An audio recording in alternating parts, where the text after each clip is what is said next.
समग्रमा धेरै लामो यात्रा पछाडि भक्तपुर दरबार स्क्वायर हामी आइपुग्यौँ र म अहिले टक्क भक्तपुर दरबार स्क्वायरको गेटैनिर उभिएको छु र यो गेट नयाँ बन्दै रहेछ र कला कौशल र एउटा सुन्दरताले भरिपूर्ण भक्तपुर दरबार स्क्वायरभित्र म प्रवेश गर्दैछु। जो यहाँबाट हामी देख्दैछौँ यो भक्तपुर दरबार स्क्वायर हो। यहाँ पर्यटकहरू आन्तरिक र बाह्य पर्यटकहरूको राम्रै चाप हुँदो रहेछ।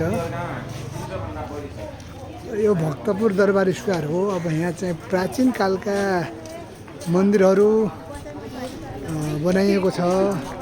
यहाँ चाहिँ अब हेर्न आउने विदेशी पर्यटकहरू पनि अब टन्नै हुँदो रहेछ। श्री पद्म माध्यमिक विद्यालय भन्ने यो रहेछ होइन। अनि अब यहाँभित्र म प्रवेश गर्दैछु। अब यो पनि यो कला कौशलले भरिपूर्ण भक्तपुर दरबार स्क्वायरको फोटो तपाईँहरूलाई देखाउँदैछु। तपाईँहरू जहाँबाट देख्नु भएको छ, जहाँबाट हेर्नु भएको छ, आफ्नो प्रतिक्रियाहरू दिनुहोला।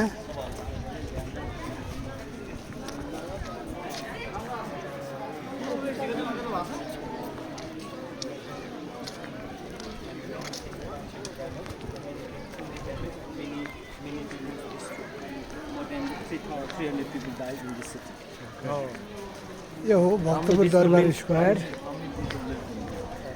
पहिलेका 2224 राजाहरूले आफ्नो राज्य गर्दाखेरि बनाएका यी कला कौशलताले भरिपूर्ण मन्दिरहरू अहिले हामी यो एउटा पर्यटकीय स्थलको रूपमा हामीले चिन्दछौँ। यहाँ चाहिँ राष्ट्रिय कला सङ्ग्रहालय भन्ने पनि रहेछ। यो सायद यो भूकम्प पछाडि भूकम्पले गर्दा अब क्षति पुर्याएर हुनुपर्छ।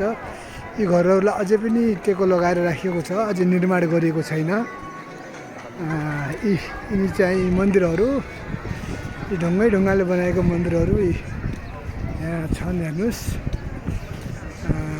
त्यो मन्दिर पनि अब निर्माणकै क्रममा छ, निर्माण गरिँदैछ। म चाहिँ भक्तपुर दरबार स्क्वायर भित्र प्रवेश गरिसकेको छु। म तपाईँलाई भित्रको दृश्यहरू देखाइरहेको छु। यो चाहिँ कला कौशलले भरिपूर्ण यो मन्दिर। ल हेर्नुहोस् यहाँभित्र के छ, म तपाईँलाई देखाउने प्रयास गर्नेछु। यहाँभित्र पनि अब यस्तै रहेछ। ल हेर्नुहोस्, यो भित्र के सङ्ग्रहालय हो सर? सङ्ग्रहालय यतापट्टि मन्दिर भित्र मन्दिर जान पाइन्छ। र हाम्रो चाहिँ एउटा राष्ट्र सेवक सर चाहिँ यहाँले अब हेर्नुहोस्, यहाँ चाहिँ अब हुन्छ। ल म त्यो भित्र मन्दिरभित्र प्रवेश गरेँ। यो चाहिँ अब भूकम्पले नै चर्काएपछि अझै पनि पुनर्निर्माण गरिएको छैन यिनीहरू। ल हेर्नुहोस्, टक्क इटा बिछाइएको, अति सुन्दर, अति राम्रो। यहाँ के छ, तपाईँ सिसीटिभी क्यामेरा हुन्छ। ढुङ्गाले कुँदिएका मूर्तिहरू पहिलेका राजाहरूले यो बनाएको मूर्तिहरू हो।